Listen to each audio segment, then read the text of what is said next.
Ici je suis né. Ici je rampe encore pour apprendre à me tenir debout, avec la même blessure ombilicale qu'il n'est plus temps de recoudre. Et je retourne à la sanglante source, à notre mère incorruptible, la matière jamais en défaut, tantôt génératrice de sang et d'énergie, tantôt pétrifiée dans la combustion solaire qui m'emporte à la cité lucide au sein frais de la nuit. Homme tué pour une cause apparemment inexplicable, tant que ma mort n'a pas donné de fruits, comme un grain de blé dur tombé sous la foule pour onduler plus haut à l'assaut de la prochaine ère à battre, joignant le corps écrasé à la conscience de la force qui l'écrase. Honnête triomphe général, où la victime apprend au bourreau le maniement des armes, où le bourreau ne sait pas que c'est lui qui subit. Et la victime ne sait pas que la matière gît, inexpugnable, dans le sang qui sèche et le soleil qui boit. Ici est la rue des Vandales, des militants, des fantômes, de la marmaille circoncise et des nouvelles mariées. Ici est notre rue. Pour la première fois, je la sens palpiter en moi, comme la seule artère en crue où je puisse rendre l'âme sans la perdre. Mesdames et messieurs, bonsoir. Je suis ravi de vous accueillir pour ce nouveau numéro de Culture, l'autre regard, votre rendez-vous culturel qui entrecroise les regards sur la littérature et les arts.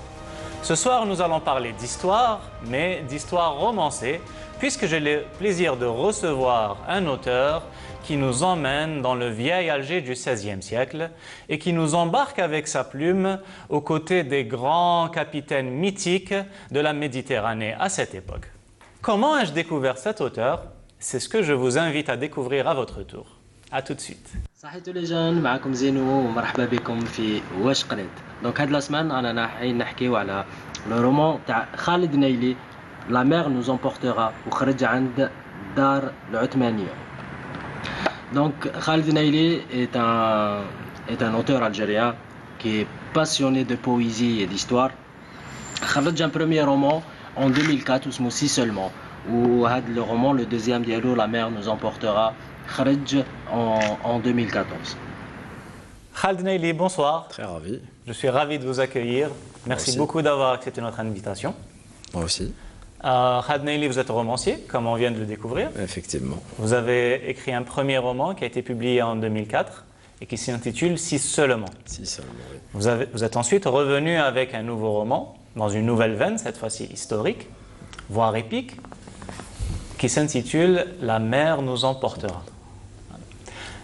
Khaled, pour parler de votre magnifique roman, j'ai le plaisir aussi d'accueillir avec vous Zine Abidine Mezaoui. Bonsoir. Bonsoir Jawad. Merci d'être parmi nous. Merci à vous pour l'invitation. Zine Abidine, vous êtes comédien de théâtre et par ailleurs chroniqueur littéraire puisque vous animez une chaîne YouTube qui s'intitule Wesh Khaled. Wesh Khaled, effectivement, oui. Alors avant de revenir à Khaled, j'aimerais développer, puisque c'est grâce à vous en fait que j'ai découvert Khaled Naili, et donc avant de nous plonger dans ce roman, j'aimerais discuter avec vous de cette magnifique initiative qu'est cette chaîne YouTube Wesh Khaled, dans laquelle vous présentez, et c'est le parti pris de votre concept, de votre idée, uniquement la littérature algérienne. Donc déjà, pouvez-vous nous en dire plus? Comment vous est venue l'idée, la genèse de tout ça? Moi j'ai eu l'idée, déjà ça remonte à quelques années, mais voilà, ça m'a pris un peu de temps pour justement me lancer dans ça. Et c'était la première semaine du mois de février 2019, donc où j'ai décidé de me lancer avec les moyens du bord. Pourquoi la littérature algérienne? De peut-être beaucoup plus de mon expérience que j'ai passée au Salon du Livre d'Alger. Ça fait 8 ans presque que je fais le Salon du Livre d'Alger et je discute beaucoup avec les lecteurs. Vous le faites en tant autant que lecteur ou vous y travaillez aussi? J'y travaille, oui. Très bien. J'y travaille avec une maison d'édition. C'est une maison d'édition qui m'a ouvert grand les bras et m'a accueilli et avec laquelle voilà, j'ai beaucoup appris. J'ai découvert aussi la littérature africaine en général. Très bien. Voilà. Donc l'idée c'était justement venu des discussions, voilà, des discussions avec les jeunes auteurs algériens. J'avais remarqué que on ne fait pas peut-être assez pour la promotion de la littérature algérienne. Très bien. Et vous avez voulu un petit peu pallier cette déficience. Exactement, oui. Donc, au fait, vu que on n'avait pas beaucoup d'émissions de littérature qui fait la promotion des livres des auteurs algériens. Donc moi, l'idée au début, c'était parti au fait de faire connaître ce qui s'écrit, ce qui se publie justement en Algérie. Très bien. Donc voilà. Par la suite, j'ai eu l'idée de le faire en Derja pour m'adresser, voilà, tout simplement. Oui, c'est-à-dire, ce qui est remarquable dans votre chaîne, c'est que, par exemple, pour Khaled Naili, qui a écrit son roman en français, c'est que vous en parlez en fait en arabe, en algérien. Voilà, en algérien. Tout simplement en algérien. Voilà, en derja comme on dit. Voilà. Donc vous mêlez l'arabe dialectal et le français. L'arabe dialectal. Au feeling. Au feeling. Voilà, comme ça me vient. Oui, c'est très convivial. Parfois, voilà, il y a tout ce qu'on va le voir tout à l'heure, il y a le marque-page qui vous échappe et donc. Voilà, spontanément, j'ai décidé justement, vous parlez de spontanéité, Jawad, et c'est pour ça que j'avais décidé au fait de faire mes vidéos en une seule voix, en une seule image. Donc je ne fais pas, si vous avez remarqué, je ne fais pas de montage et je fais ça spontanément, vraiment comme si que j'étais avec voilà, mes copains du quartier en train de discuter autour d'un livre, comme on le fait souvent, comme on parle autour de, je sais pas, d'un film ou tout simplement avec une simplicité. Je pense que, en fait, on avait un peu besoin de ça parce que généralement déjà c'est pas tout le monde aujourd'hui en Algérie qui a accès à la langue française, ça de une. Certes. Et de deux, l'intellectuel, il utilise ces termes et le grand public ne comprend pas forcément certains. Cette approche. Exactement, smaoui. Voilà, on va dire ça, oui. Voilà. Et donc j'avais décidé, et aussi parce que je m'inspire beaucoup de mon quartier. Je viens aussi d'un quartier populaire. Oui. D'ailleurs, on va revenir sur cette dimension-là et sur l'impact et sur l'inspiration de votre environnement et sur l'ancrage territorial. Et donc, grâce à votre chaîne, j'ai pu découvrir Khaled Naili et son magnifique roman « La mer nous emportera », roman historique avec un souffle lyrique et une écriture poétique magnifique, vraiment des métaphores somptueuses. Et cette superbe histoire s'ouvre déjà, puisque c'est un roman historique, s'ouvre sur un grand fait historique, c'est la chute de Grenade. Avant de développer sur ça, je voulais juste rebondir sur le travail qui a été fait par Zeno. Oui. Moi personnellement, je suis parti le voir carrément. Je suis rencontré avec lui. Donc vous connaissiez la chaîne avant qu'il parle de votre roman. Je trouvais l'idée très originale. Pour la simple raison, c'est que c'est pas le fait de faire une présentation, mais c'est le fait de vulgariser le texte. Absolument, oui. Et le mettre à la portée de tout le monde. Tout à fait. Alors la langue, peu importe. Il le dit d'une manière très simple et fluide, et qui, à mon humble avis, atterrit dans les esprits de tout le monde. Après, sans rentrer dans l'amalgame, il y a eu des critiques quelque part. Moi, je suis un petit peu les textes. Il y a des gens les commentaires sur la chaîne. Vous dites, pourquoi choisissez une langue. Alors, pour revenir à Alger, Alger avait une langue différente. Il n'y a que l'arabe. Il y avait une langue qui permettait à tout le monde de discuter. C'est ce que vous dites d'ailleurs dans le roman, oui.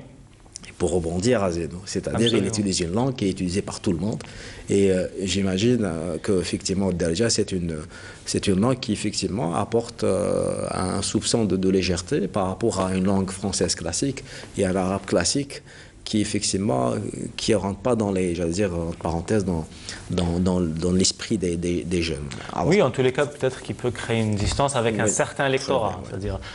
et sous-entendu également. Oui. Oui, Ouais. en fait, la Darja est accessible à tout le monde, l'inverse n'est pas toujours vrai. Voilà.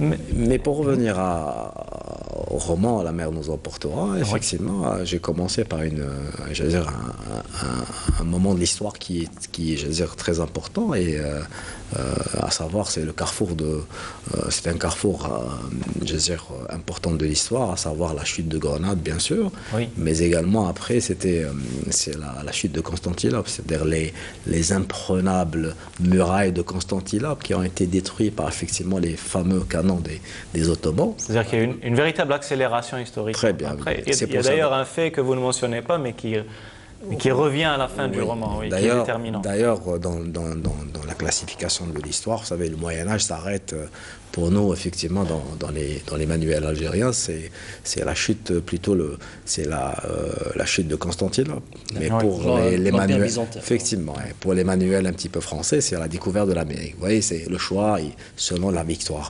Après, nous sommes dans une période où, effectivement, les échos, voire même les échos des guerres de croisée, celle de Saladin et de la bravoure, c'est-à-dire la réussite de Saladin, et puis la bravoure de Richard Cœur de Lion, elle était toujours d'actualité. On était dans ces idoles-là, ce qui fait les Algériens de cette période et les chrétiens de cette période, voire même les musulmans et les chrétiens, s'imprégnaient un petit peu de ce qui a été fait il y a 200 ans, à savoir au niveau d'une ville très chère à nous, à savoir Al-Quds. Très bien, oui, très cher, oui. Et justement, sur cette chute de Grenade, on discutait tout à l'heure hors antenne, puisqu'on a eu le temps de sympathiser, et Zeynou mentionnait je vous appelle Zeynou parce que, si vous permettez, puisque c'est ainsi que vous vous présentez, c'est comme ça que je vous ai découvert sur la chaîne. Voilà. C'est tout le monde qui m'appelle Zeynou. Voilà, exactement. Vous avez mentionné tout à l'heure, le roman débute par la chute de Grenade, et quelques mois après, il y a un très grand événement historique, absolument décisif dans l'histoire de l'Europe et dans le renversement des rapports de force, à savoir. C'est le siège d'Alger par le Charles Quint. Oui. Voilà, donc justement le début. Enfin, le siège d'Alger, c'est quelques années après. Quelques années après.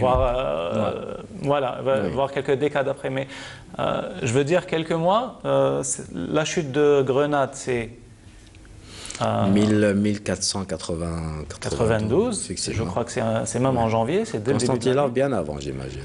Mais quelques mois ensuite, quelqu'un va chercher la route de la soie. Très bien. Oui. Et il va se perdre, il va atterrir. Exactement, il se trouve aux Amériques.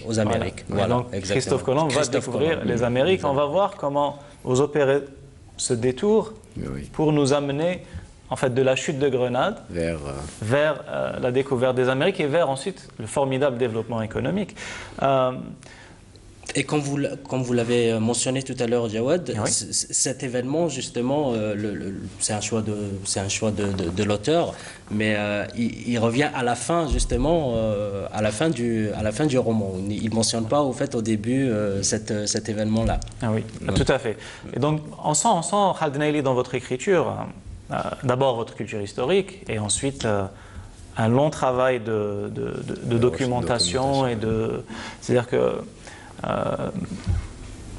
on sent qu'il y a un véritable travail de recherche en amont, avant que vous nous ayez livré cette magnifique saga. Et vous ressuscitez les images du vieil Alger. Ça a d'ailleurs frappé l'attention de Zine el-Abidine. Écoutons comment il en parle, mesdames et messieurs, et ensuite nous revenons ensemble pour en discuter plus longuement. Et tout ça, au fait, ça se passe dans Alger, dans le vieil Alger. عجبتني بزاف. En fait, la description de Alger, c'est un vieil Alger qu'on connaît pas aujourd'hui. Où le port d'Alger, où vraiment, tout était basé sur le port d'Alger, parce qu'à cette époque, en fait, le commerce كانت عنده قيمة، كانت عنده البورت d'Alger كانت عنده قيمة كبيرة. Donc par la suite, au fait, يحكي لنا على كيفاش les habitants de cette ville, les habitants d'Alger, كيفاش كانوا عايشين tous en harmonie. Donc il y avait berbères, maures et turcs en même temps, comment qu'ils vivaient en harmonie وكيفاش داروا اليد في اليد يعني وحاربوا les Espagnols. Les Espagnols, ils ont essayé de coloniser les villes côtières d'Algérie. Il est écrit d'une densité, l'écriture elle est tellement dense, mais il est tellement passionnant le roman d'ailleurs que la densité de l'écriture ما رايش رايحة déranger بزاف. Donc n'importe أي واحد راح يقرأ هذا le roman, il va plonger dans le 16e, à la fin du 16e et le début du 17e siècle.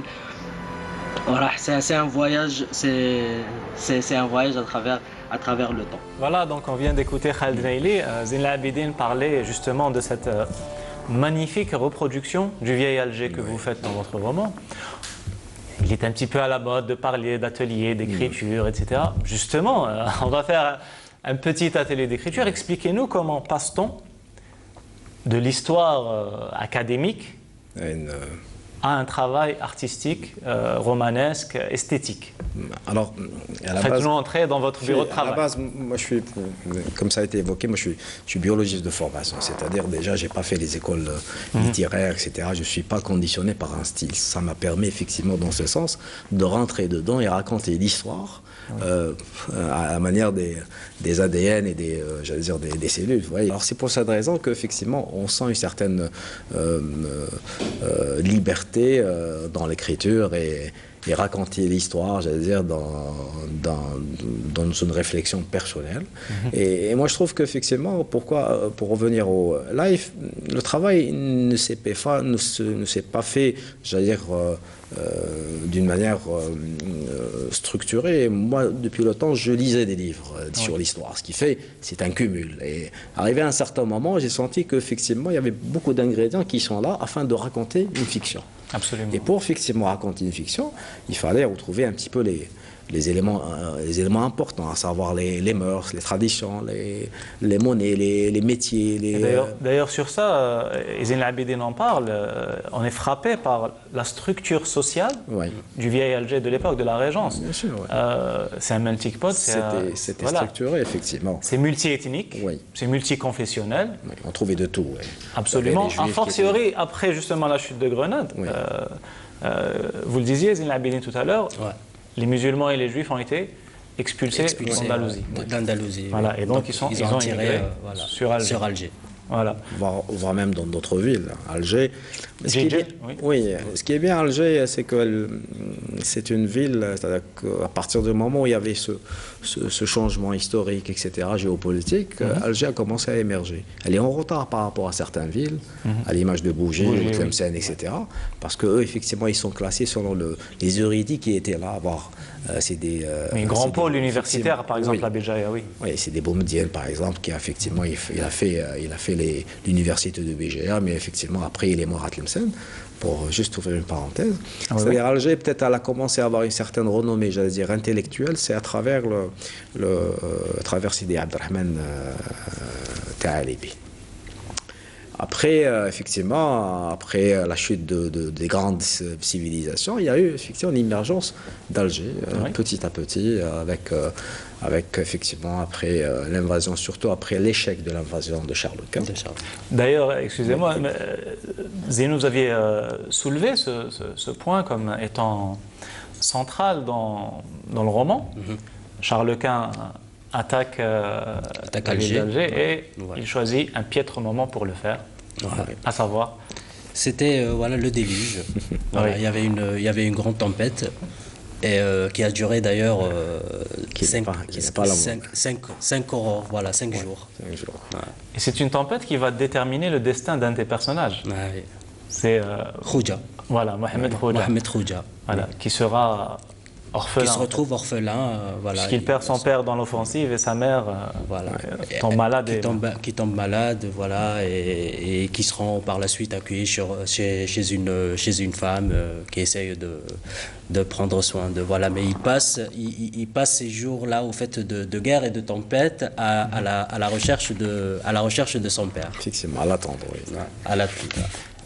Et on avait évoqué ensemble comme il est frappant avec quel talent et quelle justesse vous articulez des destins personnels, Oui. de personnages fictifs, avec l'histoire avec un grand H et les faits avérés. C'est plus intéressant de raconter l'histoire à travers des personnages de fiction, vous savez. Bien sûr, oui. Parce que nous sommes peut-être épuisés de ces histoires, de cette stéréotypie académique, effectivement, qui ne peut, j'allais dire, actuellement, être écouté normalement. Mais je pense que dans le livre, j'ai essayé à chaque fois si effectivement il s'agit d'un événement, c'est à travers un personnage, à travers une fiction. Et Charles Quint, effectivement, on trouve le Khoja, effectivement, qui est plus tard est devenu effectivement le parrain du personnage principal, à savoir Berzerk. Berzerk, oui. effectivement, un nom qui évoque plein de choses, c'est-à-dire le Mektoub, la chance, la malchance également. D'ailleurs, on va y arriver avec la progression de Zine al-Abidine. Mais avant cela, j'aimerais juste présenter Mohamed Khoja, Ouais. tel que vous l'avez magnifiquement présenté dans votre roman. Vous dites, il est amoureux de verbes et de poésie, celle de Sidi el-Khdar ben Khlouf en particulier, qu'il ruminait souvent dans ses moments de solitude. Il se vouait à la lecture de ces lyrismes évocateurs de bravoure, d'honneur et d'adoration de Dieu et de son prophète. Il avait autant d'affinité avec la mer qu'avec la poésie, et en joignant les deux, devint Khoja ou écrivain de bord. Sa tâche était de suivre et de noter toutes les manœuvres et toutes les marchandises qui transitaient par le navire, de la proue à la poupe. Sa chevelure hivernale détenait en elle les teintes disparates du bonheur et les grappes amères du chagrin. C'est vraiment, il y a des images qui sont somptueuses. Ça prendrait trop de temps de les recenser toutes. C'est vraiment, il y a une veine lyrique magnifique. Et tout à l'heure, Zine al-Abidine évoquait l'importance du port d'Alger à travers l'importance des raïs et l'importance de la course. On découvre dans votre roman que ce n'est pas de la simple piraterie, mais que c'est au cœur d'un système économique. On va voir comment en parle Zine al-Abidine et on revient ensuite ensemble, mesdames et messieurs. À tout de suite. On a le personnage, on a Raïs Bouzid, et puis sa femme, comment elle s'appelle sa femme déjà? Johar, où ils ont des enfants, Suleiman et Merzak. Donc Suleiman, il est trisomique. Ou Suleiman, qui va يرجع plus tard un grand raïs, il a remplacé Bouzid, c'était son rêve d'ailleurs. Où il y a un grand raïs. À cette époque, être raïs, c'était vraiment quelque chose.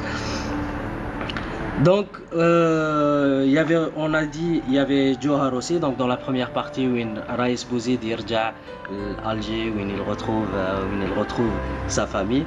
Il y a Maria aussi, Maria qui est esclave عند جوهر خدامة عند جوهر وين سليمان plutôt Merzak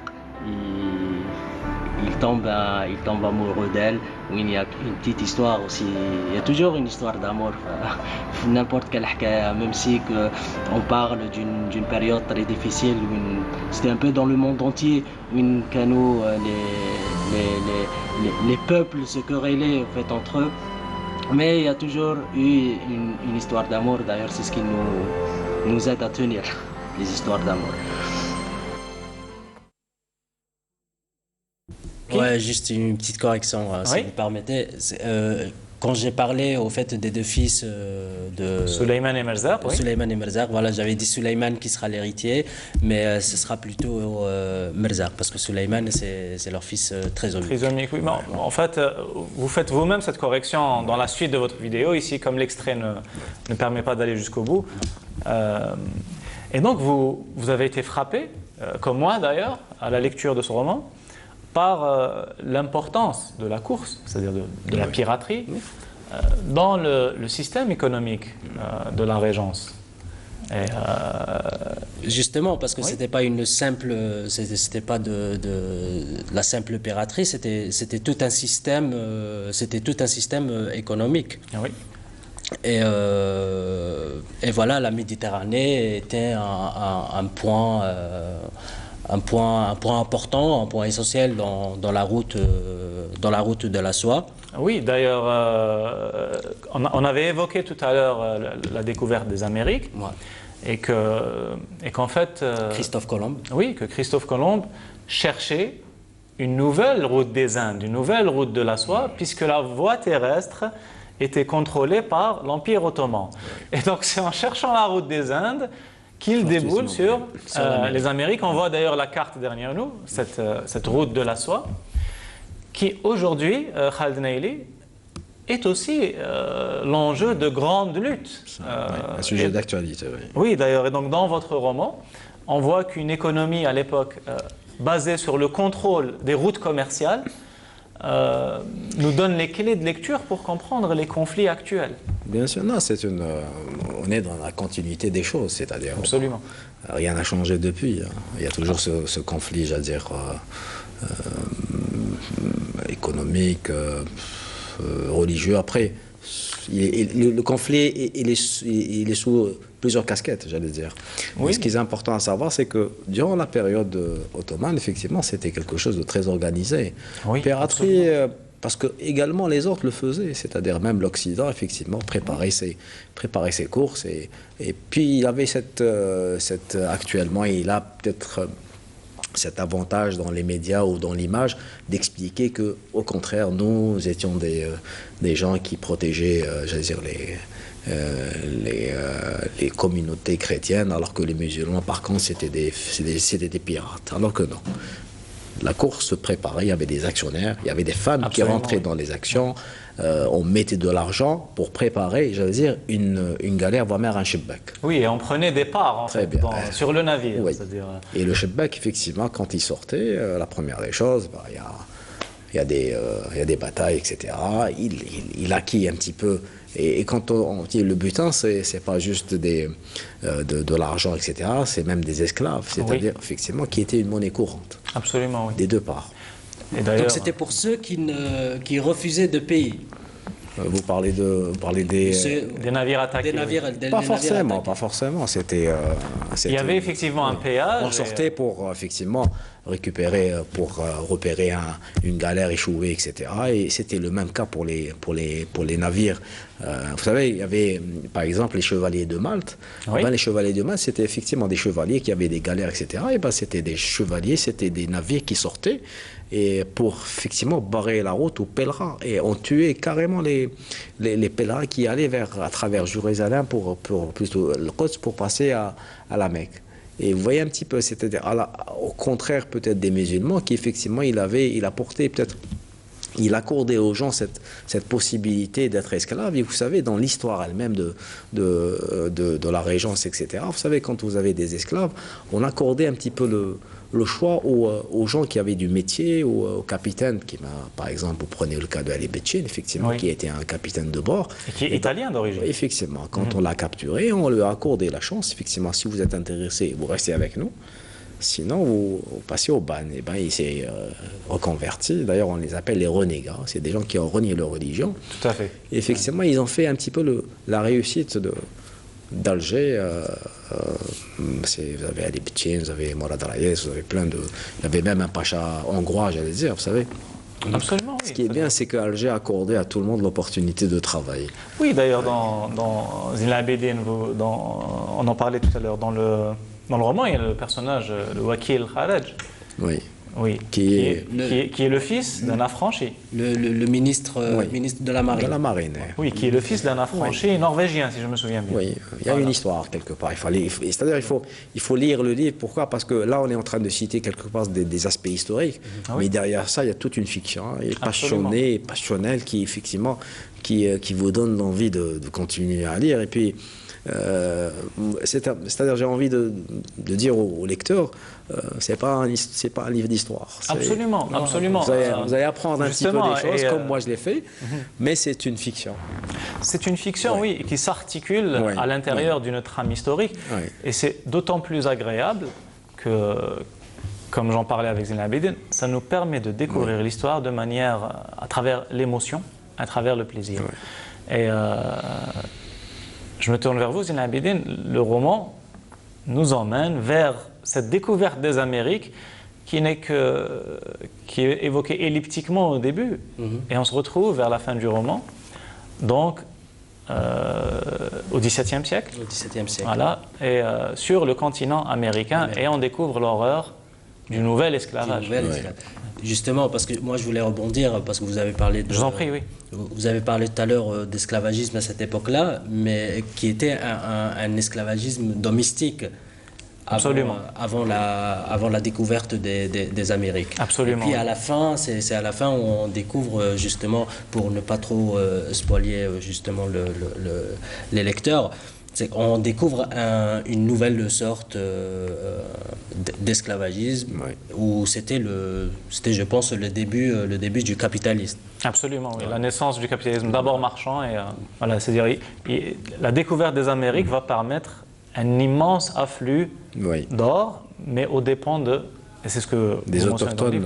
Des autochtones, oui, qui ont été tout simplement... Certaines villes, ils ont été carrément... génocidés, en fait. Effectivement, le cas de Cuba, ou je ne sais, effectivement, c'est des gens... D'ailleurs, c'est entre beaucoup de Noirs actuellement. Parce qu'ils ont effectivement tué la rébellion des Indiens, et pour pallier à ce souci de main-d'œuvre, eh ben, ils sont allés ramener des Noirs de... La traite négrière. Effectivement, à partir des ports du Sénégal et ainsi de suite.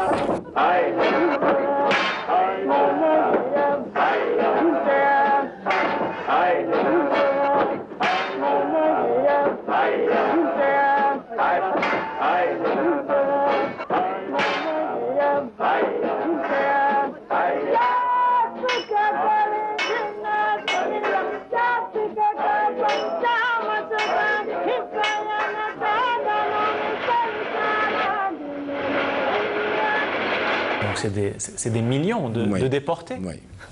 C'est des millions de déportés. Ils sont même arrivés à... Vous savez, ils avaient cette manie d'utiliser la religion, parce que certains prêtres, ils sont allés jusqu'à considérer l'Indien et le Noir comme une race inférieure qui ne peut réfléchir, etc.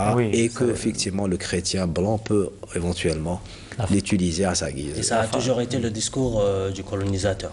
La fameuse, c'est la fameuse controverse de Valladolid, où une partie de la chrétienté disait que c'était des âmes à gagner à Dieu et à Jésus-Christ, et une autre partie qui est beaucoup plus proche des intérêts économiques du capitalisme en plein essor, qui disait non, ce sont des sous-hommes corvéables à merci et tuables à merci. Après la réflexion, je ne sais pas, mais elle est toujours d'actualité.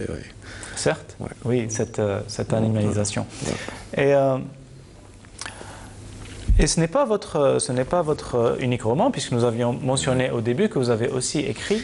Je voulais juste, avant de rebondir au premier roman, vous avez ici une copie du... effectivement, effectivement. J'ai bénéficié, c'est à travers le ministère de la Culture.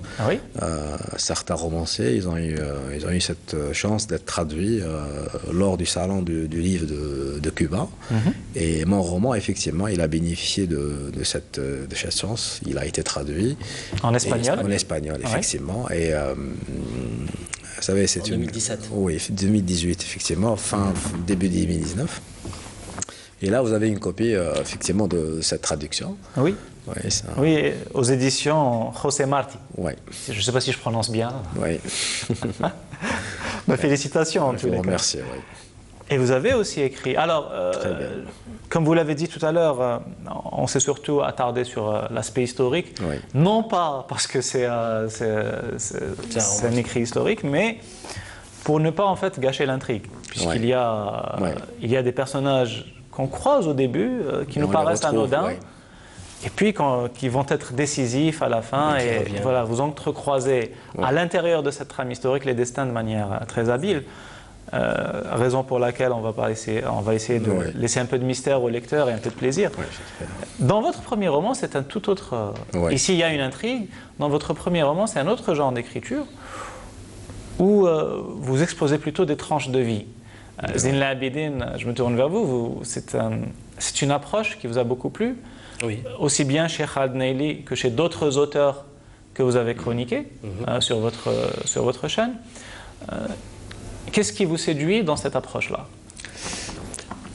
Je pense que tout lecteur est attiré par je ne sais pas si on peut dire ce style littéraire. Mais quand il n'y a pas, en fait, quand il n'y a pas d'intrigue, on n'est pas vraiment condamné à suivre une histoire du début à la fin. Mais on raconte tout simplement, en fait, des personnages, la vie un quotidien, un territoire surtout.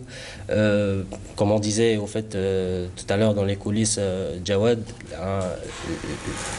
il n'y a pas de grands écrits sans territoire. Oui, sans ancrage territorial et national, absolument. Exactement, le territoire il est très important. Et c'est ce qu'on retrouve justement aujourd'hui dans la littérature algérienne. Absolument, oui. En tout cas, celle dont vous avez parlé. Vous défendez, oui, pleinement. Entre autres, évidemment. Oui. C'est peut-être trop dire la défendre, parce que je ne sais pas si je fais ça pour défendre la littérature algérienne, mais la réalité des choses, c'est pendant longtemps, on a essayé de l'étouffer, cette littérature. Oui. Et d'ailleurs, même dès son émergence. Dès son émergence, exactement. Oui. Et d'ailleurs, Kateb Yassine, il a cité ça dans son film La rage d'écrire, où il dit que même pendant l'Algérie, pendant la guerre de libération, ils ont tout fait pour étouffer la littérature algérienne et qui a été pendant longtemps représentée par Camus. Donc quand on parlait de la littérature algérienne, on parle forcément de Albert Camus. Alors que ce n'était pas la réalité. Alors qu'il y avait des auteurs algériens, ils ont toujours écrit. Et quand on parle juste pour revenir au concept que j'ai fait sur YouTube, quand on parle de la Derja, M. Khaled Naily, il cite au début de son roman L'Akhdar Makhlouf, par exemple. Oui, et grand poète. Oui. Voilà, grand poète, et que la majorité des Algériens ont découvert grâce à la musique chabi. Absolument. Oui. Et moi, je me dis que cette langue, elle a toujours existé. Et par le passé, on l'a écrit. Donc, on écrivait en Derja, parce que ça reste le dialecte algérien. Donc, je pense que la littérature algérienne, aujourd'hui, nous permet de parler de nos problèmes entre nous. Absolument, oui.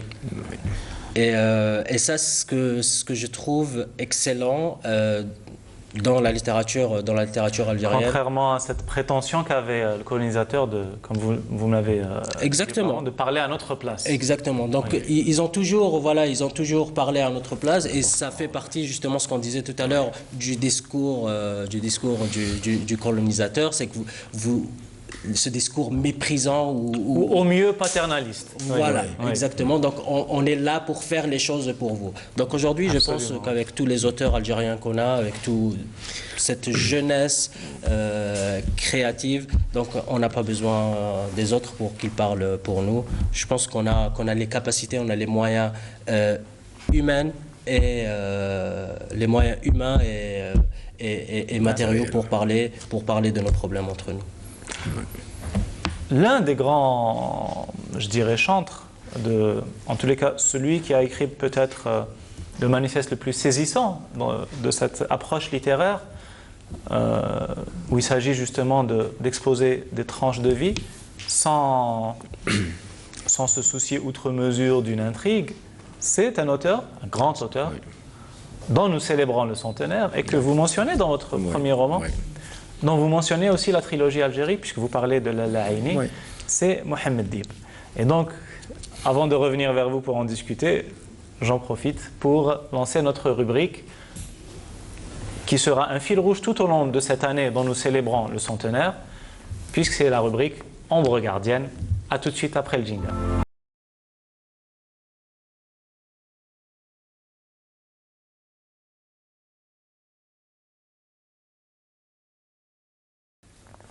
grand romancier. Dans l'un de ses plus beaux romans, à mon humble avis en tous les cas, Un été africain, dans la préface d'une réédition, va écrire un véritable manifeste littéraire, un condensé théorique en 4 pages sur cette, je dirais, cette répudiation de cette dictature de l'intrigue. Je vais vous lire cette fameuse préface qui est très courte et nous allons en discuter ensemble avec nos personnages. La préface s'intitule « Un mot au lecteur ». Avec ce roman, ce n'est qu'à compter du moment où le lecteur ouvre le livre et les regardera agir, où une relation d'eux à lui s'établira. C'est au lecteur qu'il appartient de découvrir, à partir du libre jeu de leur comportement et de leurs pensées, mais aussi de la nécessité où ce comportement et ces pensées s'inscriront, la réalité. Ils sont de milieux différents, commerçants, ouvriers, paysans, fonctionnaires. Jamais les forces qui tendent à aliéner l'être humain qu'être aliéné. Cela ferait mauvais genre. Ici, au contraire, le conflit est ouvert entre les protagonistes d'une part et d'autre part le monde tel qu'il aurait imposé. La curiosité du lecteur n'a plus à se porter sur un dénouement, prévisible ou non, comme dans l'ancien roman, mais sur une évolution. L'évolution des événements, des choses, des conduites, des histoires individuelles, de l'histoire en général. Il n'y aura pas de dénouement qui délivre, le roman refermé n'en sera pas fini pour autant, il se poursuivra comme la vie, selon la tournure et les voies qu'il lui arrivera de prendre. Magnifique. Magnifique, ouais, magnifique. Manifeste. Et Khaled Naily, c'est un petit peu cette tradition, je vais dire, que nous retrouvons dans votre premier roman. Oui. Des tranches de vie, pas d'intrigue, pas de rebondissement si cher au roman de gare, calqué sur le cinéma, et une réalité sociale contemporaine, une histoire de 5 étudiants, 5 amis, 5 amis étudiants, et dans laquelle moi, Zine Labidine, les jeunes de notre génération peuvent se reconnaître, se remémorer, puisqu'il n'y a pas si longtemps que j'étais étudiant. Dites-nous plus un peu sur ce roman, quelle est sa genèse et surtout... À la base, c'est un roman qui est sorti en 2004. Oui. Mais bon, moi je voulais faire un court-métrage au début et d'accord. À cette période, il y avait un manque terrible de moyens, à savoir les matériels. Et du coup, je me suis dit pourquoi pas se convertir le texte qui a été élaboré pour un court-métrage, un roman, et c'était le cas. Effectivement, j'ai ajouté plein de choses et ça fait un roman. Alors le roman, effectivement, se situe dans une période bien précise de l'histoire de l'Algérie, les années 90. C'est une jeunesse qui a vécu cette période un petit peu tragique, pas de face, mais de profil. Oui. C'était sur Alger. C'est vrai, il y avait quelques événements, mais bon, c'est un petit peu protégé. Et à travers ça, il y a un éventail de personnalités. Vous avez le Tché qui est révolutionnaire, etc. Et, un terrible révolutionnaire.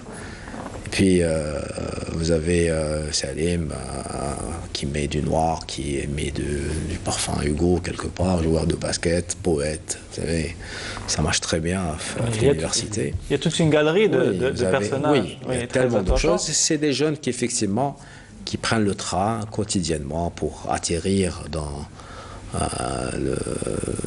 les dédales, j'allais dire, de l'université de Bab-Zouar. Et c'est toute une histoire pleine de passion. Absolument. Et dans l'écriture, mêle à la fois prose, poésie et théâtre.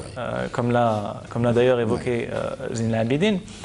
Ce qui m'amène, le temps est passé très vite, ce qui m'amène à vous donner la parole pour la conclusion. Quels sont les projets sur lesquels vous êtes en train de travailler en ce moment? Zine Labidine, vous avez Wesh Khaled, vous êtes aussi comédien de théâtre. Amateur. Certes, amateur, mais vous avez déjà fait des représentations au TNA. Oui, à guichet fermé d'ailleurs, pour autant que je me souvienne. Oui. Voilà. Et 2 fois au TNA, et 1 fois à Tlemcen aussi. dans des petits endroits aussi ici à Alger. Et je sais, je vais être un petit peu indiscret, je sais que vous êtes très actif culturellement, donc dites-nous sur quoi vous êtes en train de travailler en ce moment. Sincèrement, là, je suis sur un projet, j'essaie d'écrire un concept, toujours dans la littérature, mais c'est encore, ça sera un peu plus structuré que Wash Qrit, mais toujours pour le grand public. Hein. Très bien. Voilà, donc je suis à l'étape de l'écriture. D'accord. Suspense. Un peu de suspense. Ben, vous reviendrez peut-être une autre fois pour nous en dire plus lorsque ce sera sur pied. Ce sera vraiment avec un énorme plaisir. En tous les cas, merci beaucoup d'avoir été parmi nous, Zine Abidine. Merci à vous, Jawad, Merci pour votre l'invitation. bonne humeur. Je me tourne vers vous, Khaled Naili. Des projets d'écriture en ce moment? Écriture, parce que je trouve que c'est une thérapie pour des personnes comme moi qui travaillent dans des métiers de commercial. Vous savez, ça change un petit peu de monde. Et puis, notamment de la santé en plus. Oui. Délégation médicale, c'est un métier qui effectivement nécessite, j'allais dire, un effort personnel quotidiennement parce que vous savez, comme les personnages de Kafka, vous savez, chaque jour un personnage à convaincre et là il faut se mettre un casque, un masque, tout un arsenal à son... On retrouvera peut-être cette expérience dans vos écrits littéraires. J'essaie de raconter. Et puis, moi, je raconte un petit peu l'histoire de ce prochain roman que j'ai souvent écrit dans les wagons du métro, parce que vous savez, je fais un trajet de Al-Harraj vers Tafouara, et ça, vous savez, dans les 30 minutes. D'accord. Et j'ai cette chance d'avoir un siège à Al-Harraj, parce que c'est effectivement le départ. Oui. Et j'ouvre mon portable et il donc, dure, vous tapez sur votre 30 clavier. minutes. Et puis vous avez cette chance également d'avoir des têtes devant vous. C'est-à-dire, si vous avez besoin d'un trait, etc., il suffit de regarder. Et ça me permettait d'écrire tout au long du trajet. Et toute une partie du roman est écrite dans le métro d'Alger. C'est peut-être le titre d'ailleurs, non? Peut-être. En tous les cas, merci beaucoup Khaled Naili d'avoir été parmi nous. Je vous en prie. Oui. Quant à vous, mesdames et messieurs, merci beaucoup de nous avoir suivis. J'espère que ce moment a été aussi agréable pour vous que pour nous et que j'aurai le plaisir de vous retrouver pour un nouveau numéro de Culture, l'autre regard. On ne va pas se quitter sans une dernière